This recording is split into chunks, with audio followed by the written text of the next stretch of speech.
get. Is it time that we pulled out of Somalia, Matt?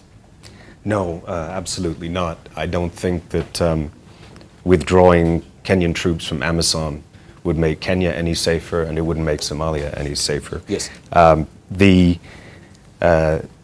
If Kenya were to withdraw, then Shabab would simply be on Kenya's borders and continuing to stage incursions into Kenyan territory. It continues to plan attacks in all of the neighboring countries. And it's important to remember, Al-Shabaab is not simply a Somali organization. It's a regional organization, it's a regional threat. It's operational in at least 6 countries of this region. It's attacked 5 of them with terrorist attacks. And so it's a problem that the region is going to have to deal with together. Could we refine the strategy? Could we do things differently and improve the way the war against Al-Shabaab is being fought? Absolutely. But withdrawal, I don't think, is the way to go. Withdrawal is not the way to go? Do you hold with this view, Dr. Paulos Bashira? Yes, I do. Burundi and Uganda can pull out. But for Kenya, we are just next, and we receive the brunt of hostilities from Somalia. So what I think we should know is this is a long war. Remember, in the 90s, we had the Americans there. We had United Nations Operation for Somalia 1 and 2, then Operation Restore Hope. They did not succeed. So I think that's why they told Africans to resolve their own problems. When we are out there, I think Kenyans should generally know that when we are protecting our territory, we are not dancing in Somalia. We have gone there for protection, and we've gone there to protect Kenyans. So if we have a few people, I'm sorry to tell Kenyans, when we go to war, there is 10% casualty. People will not all come back. So if the 10% casualty goes, then we should not complain so much, because even parents, even myself, when my son goes to war, I know he has gone to war, he has not gone to dance. He may go and he may not come back. We should realize that. Then what we should do is the Kenyans should also be very alert. Remember, we were given for 33 billion last week by the US. Yes. We were given 12 fighter jets and 2 trainer crafts. But during the last week's attack on Friday, I am a neighbor to Laikipia Air Base. The attack happened at 5 a.m. in the morning. But the first and the last fighter jet left Nanyuki Air Base at 4 p.m. At 4 p.m.? 4 p.m. That's when it left. So I don't know whether we had others in E3 here in Nairobi that left. But it's only one fighter jet that left at 4 p.m. I was there, a neighbor, and you know the sound of a fighter jet. So I was wondering, why did they take that wrong? But because the last one... How do you know that was actually the fighter you jet can that know, is you going can to know the Somalia? sound of a fighter jet if you are used to, military things. The way it screams, it scares everybody within the neighborhood. All right, let's hear from Captain Onderi. You've been also with KDF. You know the sound of a fighter jet. Are you surprised that at 4 p.m. is when actually the fighter jet was leaving as an air rescue operation in Somalia? You know, when we talk about there is a combat mission and a rescue mission. Yes. So I wouldn't really want to get into that, but because you may as well hear the sound of a jet fighter. But to answer Dr. Mashira, and maybe it's going for a running test, yes, for the maintenance at 4 p.m. Yes. You wouldn't really know. If you have had an attack and you have casualties, what you said is a rescue mission. Casualty evacuation mission or rescue mission. Yes. But for combat mission, it means you are responding to a threat. But let's put this in perspective, the BAL, yes, so that people understand. KDF's incursion into Somalia was in October 2011. That was the first incursion. We're about 5 years, not 9. It's 5 years. It's 5 years. Yes. And that incursion was informed by what Kenya called hot pursuit of an enemy into foreign territory, which is allowed by the United Nations, certain treaties under the United Nations. 7 months after that, Kenya Defense Forces, and this needs to be clear, Kenya Defense Forces ended its Operation Leader Nchi. Operation Leader Nchi ended in July 6, 2012. And therefore the Kenyan forces rehearted to AMISOM. And AMISOM, there was approval by the AU Peace and Security Council in January I think 2012. In February 2012, the United Nations passed Resolution 2036 confirming Kenyan forces in Somalia or in an international mission. So first, we should not even be talking about withdrawal of Kenya Defense Forces. We should then be asking whether the entire African mission in Somalia should withdraw. That should be the question. The second question would be, if you are to withdraw an element of the AMISOM forces, for example, you remove the Kenyan contingent, then you have a situation like we had recently in Sudan, where Kenya as a country made a decision after a disagreement with the United Nations, the outgoing, the then Secretary General of the UN, Ban Ki-moon, after he carried out some actions, Kenya reacted by withdrawing its contingent from South Sudan. And now Kenya, the United Nations Secretary General has had to request Kenya again to send its contingent, and they will have an appointment into a position which they did not get. Yes. So the question should be, and I want to agree with Matt, is it a question of a strategy or a question of withdrawal? And the question now is, if Kenya were to then signify that we want to withdraw our elements, our contingent from the AU mission, not the KDF, then you would have a replacement of an equally versatile and competent force from one of the African countries to replace the Kenya Defense Force elements from AMISOM forces. And that has to be done sequentially. Now, because of one thing, when we had the first attack in El Ade, I made a comment somewhere that part of the problem was the rotation process and the replacement of forces. When you rotate forces from a battalion to a changeover, that is when Al-Shabaab attacks. And why does that have a problem? It has a problem because of the logistical deployment issues which are not handled by Kenya. They are handled by AMISOM headquarters in Mogadishu. Thank you. And therefore there needs to be a re-examination of the strategy, not the kind of withdrawal we contemplate. All right, so there is a question of the strategy. You say that they use not really the exit strategy. And also the question of, which one did you say again? Rotational as well. And changeover. We'll come back to the rotational as well, because we can see maybe this was the wrong move that the KDF undertook with the rotational strategy as well. Let's hear from Dr. Mustafa. Dibal, the question about KDF withdrawing from Somalia should be, are we talking about KDF withdrawing out of AMISOM or Somalia? And of course, that will be technically out of Somalia and AMISOM as well. It cannot be that Kenya actually withdraws now from Somalia. One is that this will send a very wrong signal to Al-Shabaab that a few attacks and killing of the Kenyan soldiers in Somalia or targeting the camps where Kenyan soldiers are, AMISOM camps. They've indicated that, yes, if you pull out of Somalia, then we won't have this spate of attacks that we are having.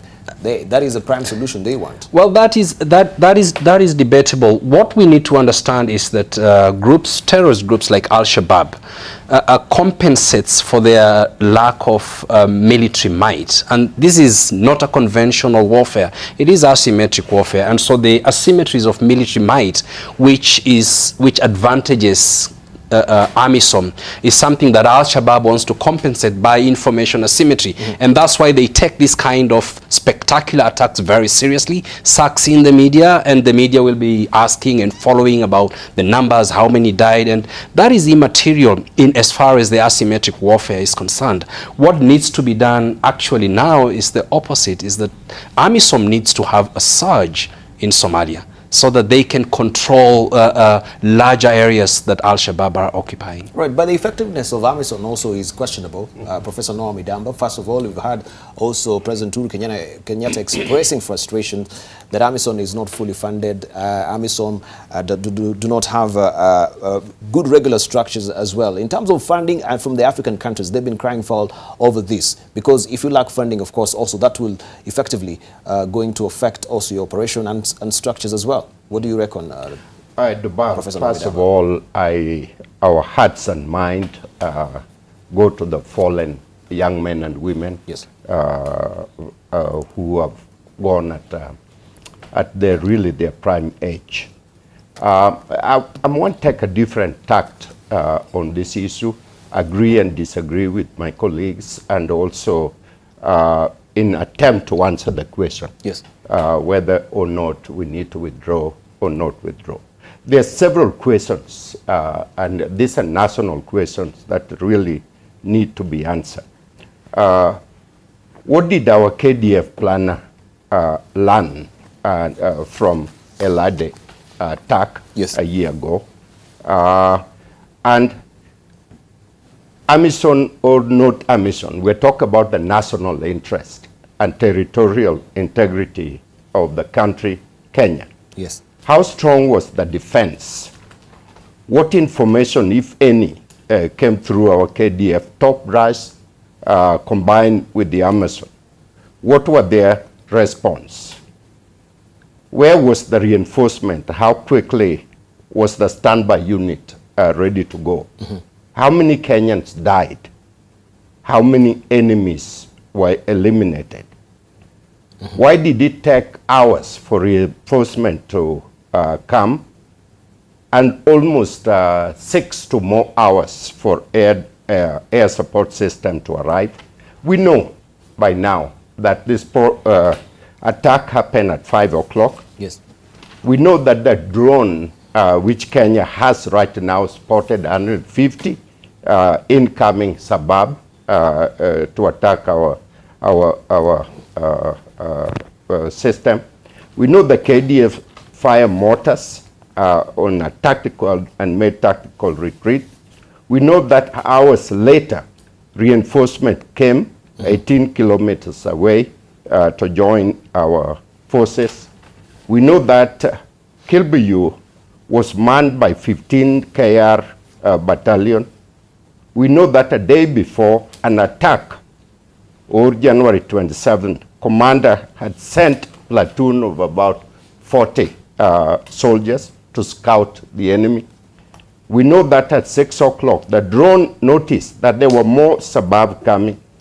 And we know that air power enforcement arrived almost 6 hours later.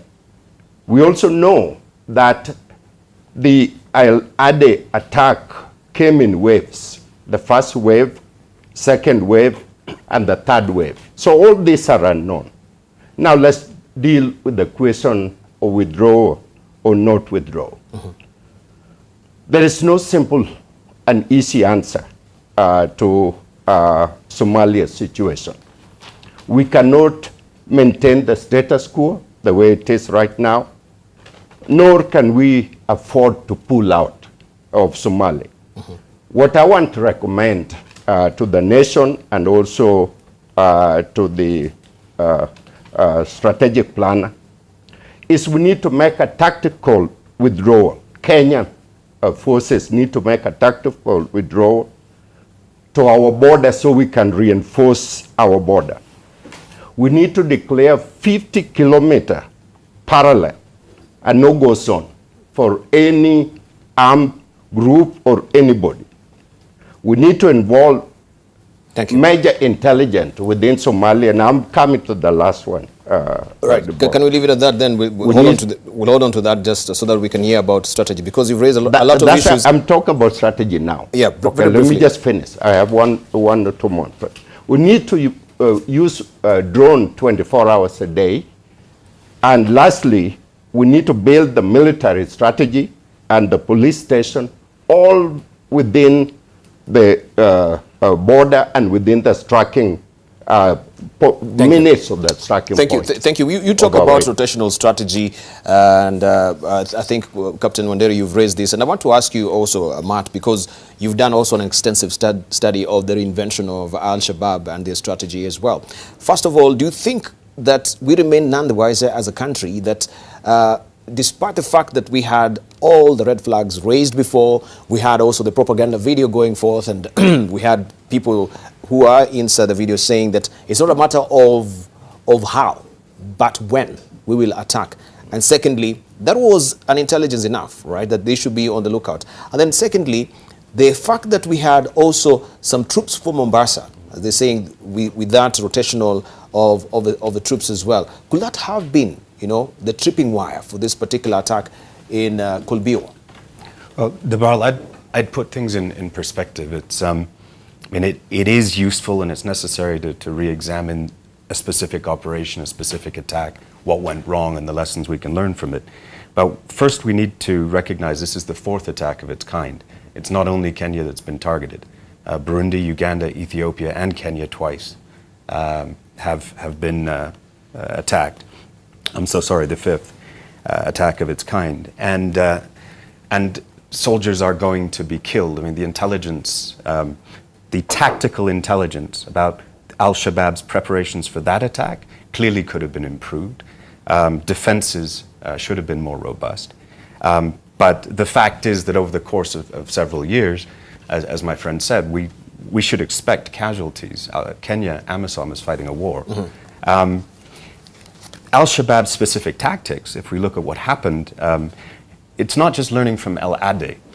Of these attacks that I've mentioned, there was one that was not successful because an alert sentry killed the first suicide bomber as he approached a camp in central Somalia.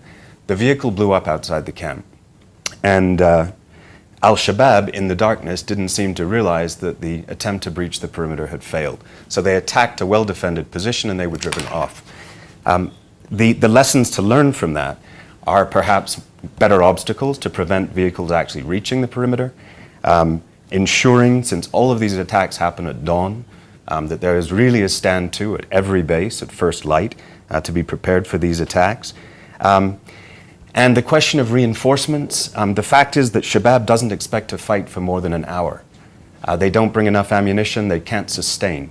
1 to 2 hours is the maximum that they can stage one of these operations. So it's very unlikely that once a position is attacked, there will be time to get reinforcements to the position. Shabaab will have either withdrawn or overrun and withdrawn. That's just, these are the tactics, techniques and procedures that we know the group uses. But we know there were spoils also from the El Ade attack as well. They went with most of the ammunition and the trucks. They were not just blown up as well. So in terms of capacity, you don't think they have the capacity? I think Al-Shabaab have shown what their greatest strength is, their ability, they're mobile, they can concentrate forces very rapidly by surprise to attack a position. They use media very effectively. They film these attacks.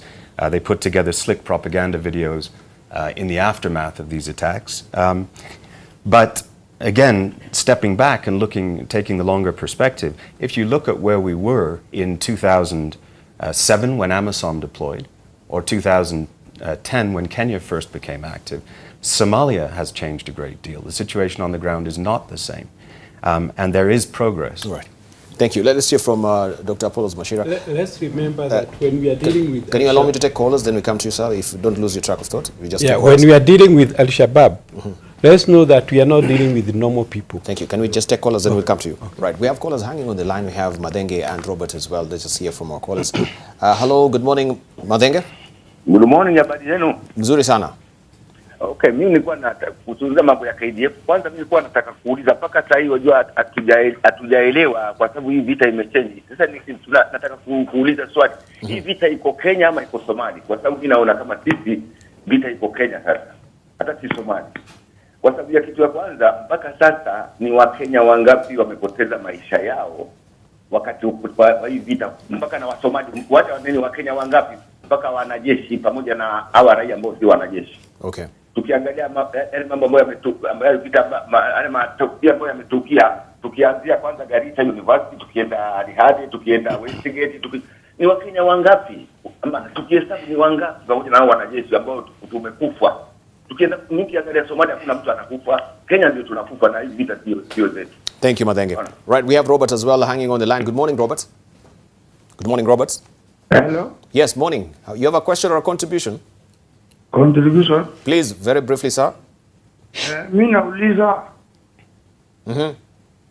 ni Wakenya wangapi ambao wamepoteza maisha yao huko Somalia? Thank you. I think it's the same sentiment that also Madenge is asking. And also we have Romeo Castro on Twitter asking the same questions. He's saying that the doctors speaking of 10% deaths so casually, if that's how this administration thinks, I pity our men and women in Somalia, right? So you say it's a given, and of course there has been question on the casualties as well, that it's a given that 10%, as you put it militarily, casualties are bound to be there. This is the nature of war, we cannot help it. But in terms of the government being cagey with the information on casualties of the soldiers, and people are saying they're just giving conservative figures, what do you make of that? Because from LRD as well, we've not been told about also the soldiers that were captured as well. I think this is an international intelligence cache. We also don't know how many US citizens died in Iraq during the war in Iraq.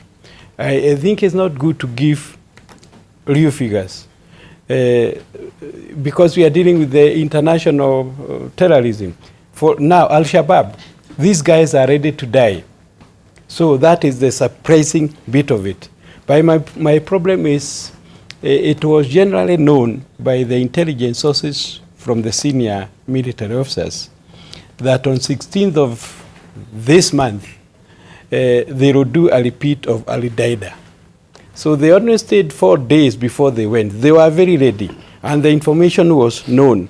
What the problem is, why they were not prepared, long enough. Because we know at between 3 a.m. to 5 a.m. they were supposed to attack that week. So they attacked on 20th. So what we should do, in my opinion, is to know that they will attack every year, every time, and these people are ready to die. And when they are ready to die, it's very, very difficult to, to try to defend yourself when suicide bombers are there. All right. And then the Kenya, Madenge, I'm telling you, the Kenya government's priority is to protect ourselves. Whether we shall be protected in Somaliland or in Kenya, that is the responsibility for our country to protect us. So if they have to go to that length, so be it. All right, so be it. Captain Wanderi. Yeah, first, it is always a sad thing to lose a comrade in arms because you're talking of somebody who's gone through intensive training. But Matt talked about the strategy. Yes, the Burundian contingent, the Ugandan contingent, and the Kenyan coordinate now twice has been attacked in the same method, using the same method by Al-Shabaab. Let me state this position, that when you're doing what is called a rotation and a changeover of a battalion or a combat element group, what happens is that you have a camping or various companies in a place. And all you will have is a battalion changeover, that a contingent is replaced by another. Now remember that the contingent that is getting out has its own handover note. It is the one that has been in that place. It is the one that has collected the basic intelligence. It is the one that knows the grounds of tactical importance in that area. But this has been a problem of AMISOM. It's not a Kenya Defence Forces problem. Yes. It is a problem of AMISOM, that AMISOM wants a replacement of the entire contingent at once. It is AMISOM. It is AMISOM, and even. But why can't we raise questions about that?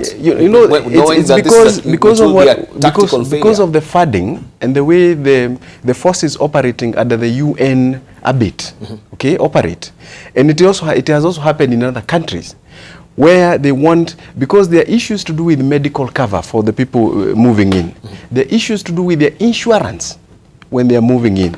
So they want a mission to end at a certain point, then another one, and a contingent comes in, and the entire group, the fighting elements are replaced. It seems Kenya then is really bearing the brunt of this. Not just Kenya. Yes. In fact, it's only that people have said that there are no figures given. Remember, when you die in an international mission, in an international war, and you attach to a body like the UN mission or AMISOM, the inquiry as to how many people have died and the way they should be compensated is not even a responsibility of Kenya. It is a responsibility of the mission command, of that mission command. It is the one that bears responsibility. Those are some of the things perhaps the state needs to be explaining explicitly to Kenyans. That it is AMISOM that then will say this number of people passed on, or we lost this number of troops, and this is the compensation we are giving. Because remember, they've gone there on a mission under AMISOM, which is backed by the United Nations. So those are the kind of things that needs to be renegotiated, not just at the level of Kenya or KDF, but at the level of the entire region and perhaps the African states. Perhaps it would have been made more sense for African states, in the presence of the UN Secretary General in Addis Ababa recently, to discuss the entire mission in Sudan, North Sudan and Somalia. But don't you find it also a bit consternating that the fact that we had all this, and we had Peace Summit, we've heard from the Peace Summit, the chair here speaking this morning on that clip that we had at Smail, and he didn't even mention about the attack in Somalia so far. Do you think, Dr. Mustafa, we need to go back to the negotiating table, as he says, and talk about this? Because as far as we're concerned, it is Kenya who's bearing the brunt of this, and AMISOM is remaining very mealy-mouthed about this. Very briefly. Yeah, in terms of strategy and looking at the overall performance and equipping of the AMISOM forces in Somalia, yes, we need to go back to the drawing boards. AMISOM is one of the least funded military missions in the world. You have roughly 20,000, 22,000, is it? 22,000 soldiers, troops, boots on the ground. If you look at similar situations in Afghanistan, where you have 150,000 when there was a surge in Afghanistan, in Iraq there were over 100,000 troops in Iraq trying to contain Al-Qaeda in Iraq, and you compare that to 22,000 in Somalia, that's a very small number. Now, coupled with equipment that is provided to the AMISOM contingent in Somalia, the EU and the international partners are the ones who have been funding part of the cost to execute this war. And the EU has been on and off trying to support the AMISOM. We saw Burundians threatening or actually pulling out of Somalia. And when we look at this kind of war, it's a global war against terrorism. It's not just that the African forces are supposed to fund everything in Somalia. Right. And the second point here that I think we should talk about is politicizing military issues at a time of war like this. And this is something that I think our political leaders need to be very careful about, politicizing the issue of AMISOM and KDF in Somalia, especially during this time of campaigns. Interesting, of course, and I want to pick one or two tweets before we come to you, Professor. We have Tom Clement Ombija saying, Kenya didn't learn its deficiencies in strategy, tactics, and overall understanding of Somali dynamics as a whole. Also, Blemwell Njuriri is talking about politicizing also this particular issue. He says Al-Shabaab has also demonstrated ability to use the so-called Kenya opposition politicians as political wing for its propaganda. Of course, this is not our view, but the view of Blemwell Njururi as well. You talk of politicizing this. But let's come to the issue of funding. And Donald Trump, we were on this panel and we discussed about the Donald Trump questionnaire on what effective use their money is in fighting Al-Shabaab. He was questioning, why should we sink a lot of money, yet we are not winning this war with Al-Shabaab? Is that also a valid question that we should be asking ourselves? Why are we having our soldiers in Somalia and we don't seem to be winning this particular war? Dubal, yes, that's a valid question, and others that people are I want you to answer that one, sir. Raising. We are in Somalia not to make Somalia government work. That is the issue for Somalia to solve. There was only one time, there was only a very brief time when Somalia worked as a government. Somalis never work as a government. The US tried, they pull out, all others tried and pull out. And the funding that Europeans are providing and Americans are providing is a very sensitive issue because they can pull out any time. The question is, where does the Kenyan national interest lies. And I'm submitting right now that Kenya government need to have a strategy, a two-pronged strategy. One is to clean up within ourselves, within Kenya itself, because the Al-Shabaab are intelligent right among us within Kenya. They're recruiting within Kenya. Who is aiding and abetting this kind of activities in the country? Secondly, to buffer our border. Israel border is buffered. Nobody can penetrate into Israel. Jordanian border is buffered. That is where our interest lies, and that is where we need to spend the meager resources that we have in the country. All right. Okay, we were remaining with around 15 minutes, and I want us to also delve deeper in terms of interests, right? But before we go there, you had to say something, Captain Wanderi, very briefly. Yeah, we go to now the issue that were raised by Journalists for Justice as well, and we know this particular report that came forth, I think, in 2015. You know, I want to deal with one issue which relates to the way Al-Shabaab is metamorphosing, and that's why all forces and countries that have gone into Somalia have found it very difficult to deal with them. The leadership of Al-Shabaab and even the recruitment strategy relates on the clan system. Clan is at the center of political and social relations in Somalia. And right now, if you look at the areas where Al-Shabaab is very active, is it central Somalia, which is Bay and Bako regions, yes, occupied by the Rahwen community known as Digil and Mirifle, Middle Juba and Lower Shabelle. That is where the community feels is very strong. That is the Digil and Mirifle community. The Hawiye, the Darod are on the other side, and their subclans. But why has this happened? It's because of the political structure in Somalia. There has been lingering questions on political representations and the legitimacy of the political leadership in Somalia. Currently, you have a situation where the big clans, the Hawiye and the Darod, plus other smaller clans, share the centrist power in Mogadishu. But you have the most powerful person from the community I've mentioned operating in those areas being the speaker of the assembly in Somalia. Okay. And therefore, as much as AMISOM and troop contributing countries are talking about using a military solution, they must also talk to the political leadership in Somalia to find a way to accommodate everybody, because any time a clan feels left out of the power in Somalia, right, what they do is join the terrorist group. Which is very ticklish, Matt, by the way, because first of all, you're saying you talk to the political class in Somalia. We understand that the Somali government also has been against KDF being in Somalia for the longest time. They're saying they've overstayed and this can turn out to be a military occupation. You've done also intensive study on the clanism within Al-Shabaab, Matt. Could you kindly tell us, first of all, yes, if we don't have maybe the blessings of the Somali government, and we know this is arising from the frosty relationship that is arising between the buffer zone, which is the Juba land, with Madobe as the president, and of course this is with the aid of Kenya and the Somali government, first of all. Do you think, first of all, we have the blessing of the government, if we may start from there, that we be in Somalia? Absolutely. The Somali government might not even exist were it not for the presence of AMISOM troops in Mogadishu. But the parliamentarians have said that they don't wish this KDF to be in Somalia. There are certainly difficulties in a peace support operation where the troops are mainly from neighboring countries. And in Somalia, this is very unusual. We have Kenya, Ethiopia, Djibouti. The bilateral relations they interfere with the functioning of what's a multilateral peace support operation. But the government needs AMISOM. All the governments need AMISOM. Somalia is becoming a federal state.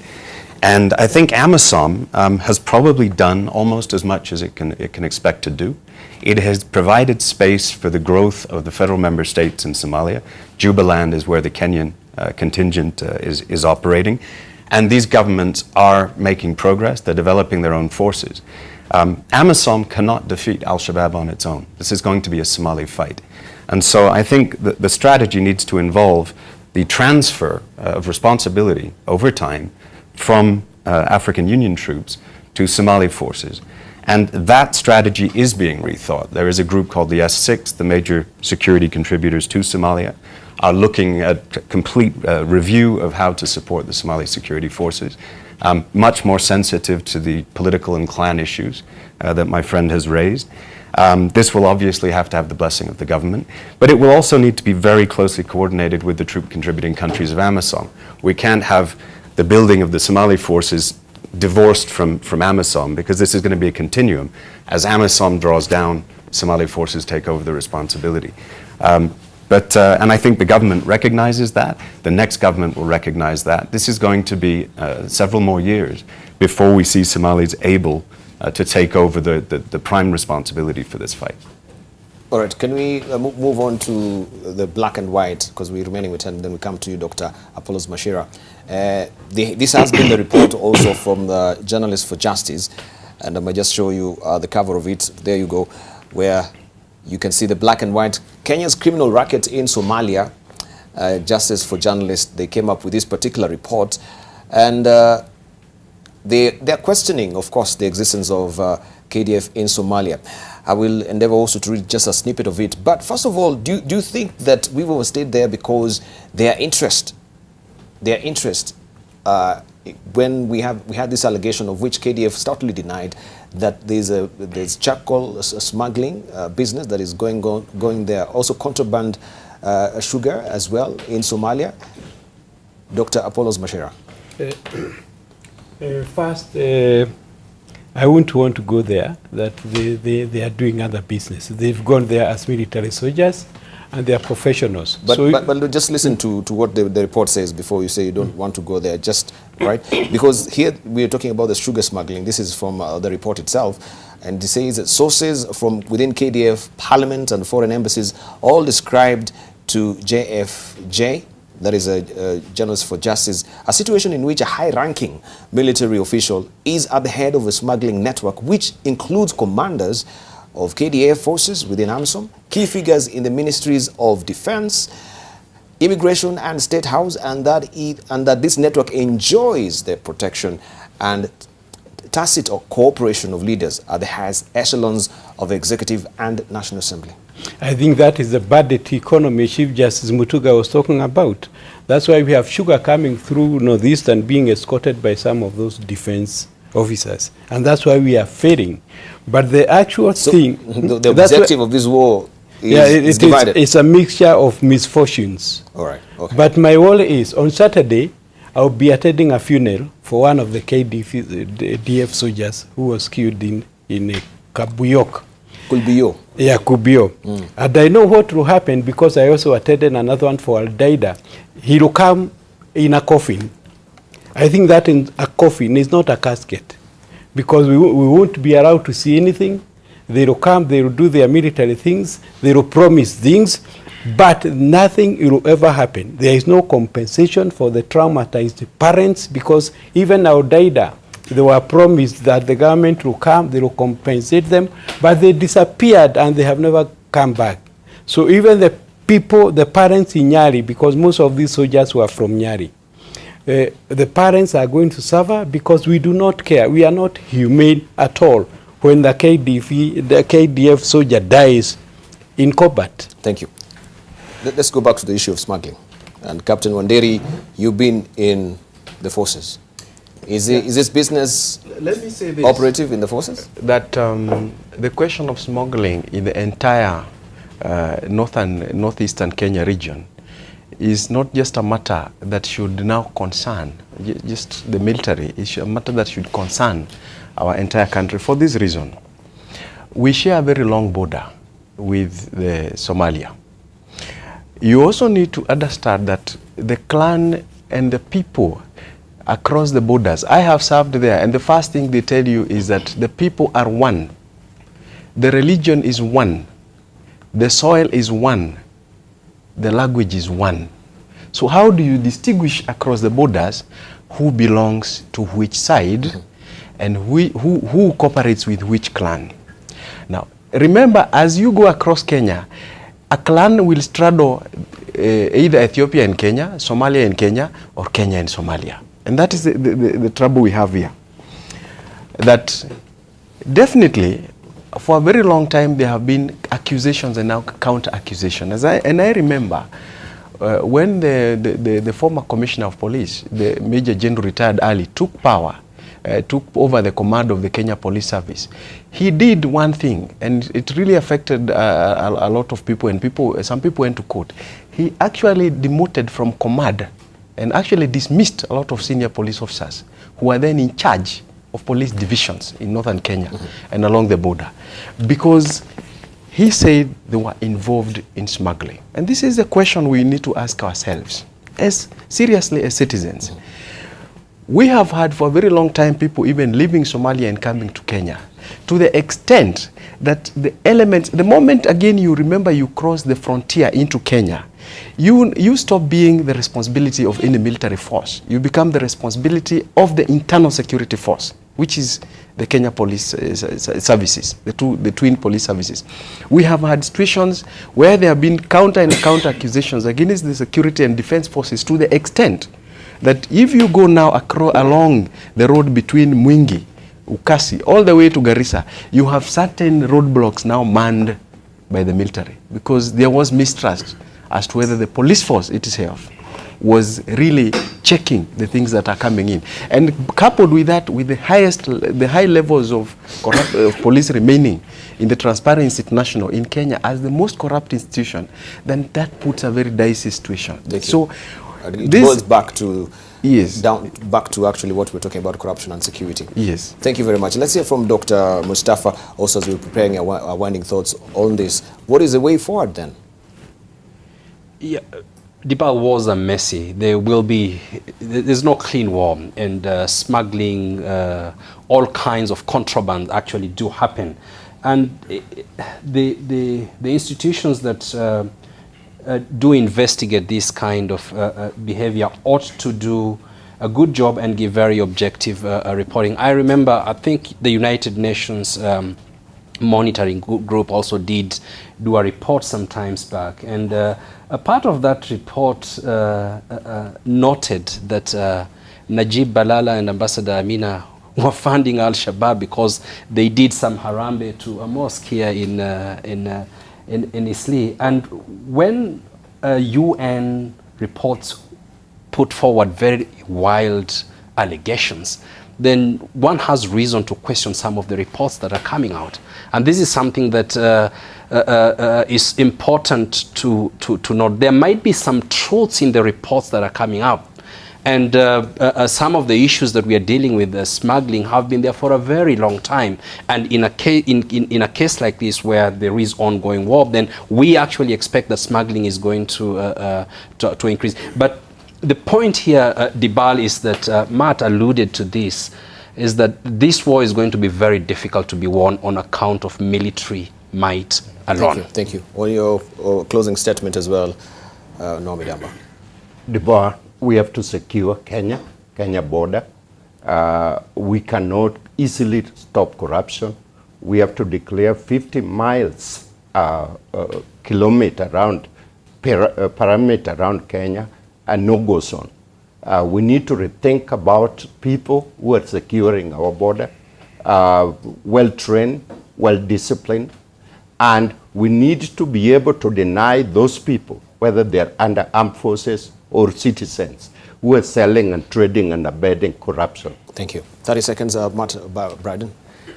There is going to be a Somali electoral process this month. A new president and a new government will come into place. They will have 4 years to continue building the institutions of their government. I think for Kenya, for AMISOM, for the international community, the message to the incoming government needs to be, we're not going to stay indefinitely. You've got 4 years, but by the end of those 4 years, we want to see the responsibility transferred to you. So focus on those tasks, get them done. Thank you. Dr. Apollos Bashir, 30 seconds. The government and the UN should compensate KDF soldiers who die in combat. Thank you. Captain. A quick one. The business of soldiers is war, and war is the business of soldiers. And there are about to be casualties in any war and in any conflict. My quest is to the people of the Republic of Kenya, the political class and the civil society.